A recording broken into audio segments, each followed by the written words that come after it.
భవిష్యత్తులో అంటే 2028లో గానీ, 2029లో గానీ జగన్ గనక సీఎం అయితే మళ్ళీ వైసీపీ అధికారంలోకి వస్తే ఫస్ట్ జగన్ ఎవరికి థాంక్స్ చెప్పుకోవాలి అంటే చంద్రబాబు గారికే చెప్పుకోవాలట. ఇప్పుడు ఇది తాజాగా వినిపిస్తున్న కొత్త విశ్లేషణ.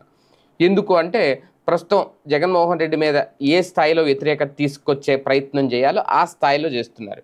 ఒకప్పుడు చంద్రబాబు నాయుడు గారిని జైల్లో పెట్టిన తర్వాత ఏ స్థాయిలో సింపతి వచ్చిందో అప్పుడే ఒక్కసారిగా అంత చేసినా సరే జగన్మోహన్ రెడ్డి ప్రభుత్వం మీద వ్యతిరేకత వచ్చి అప్పుడు అనుకోకుండా కూటమి కట్టిన తర్వాత అధికారంలోకి రావడం ఇవన్నీ వరుసగా జరిగిపోయింది.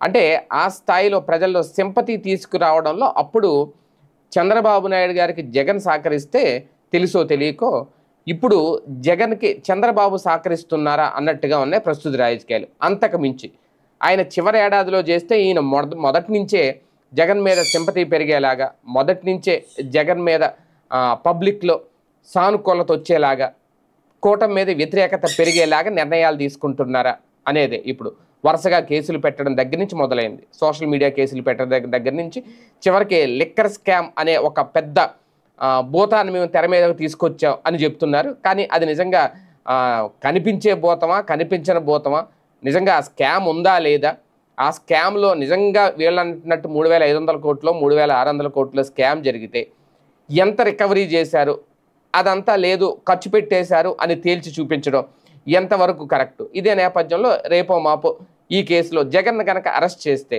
అది ఇంకా పీక్ లెవెల్కి వెళ్తుంది అనేదే ఇప్పుడు ప్రధానంగా జరుగుతున్న చర్చ. అప్పుడు ఖచ్చితంగా జగన్ ఫోటో ఇప్పుడు అందరూ ఇళ్లలో ఉండాలి అని చెప్పి ఆయన అనుకున్నారు కదా. చంద్రబాబు ఫోటో అయితే మాత్రం జగన్ పెట్టుకోవాలి రేపొద్దున, అదే కనుక జరిగితే ఆ స్థాయిలో ప్రజల నుంచి సానుకూలత వస్తుంది జగన్కి అనే చర్చ అయితే మొదలైంది.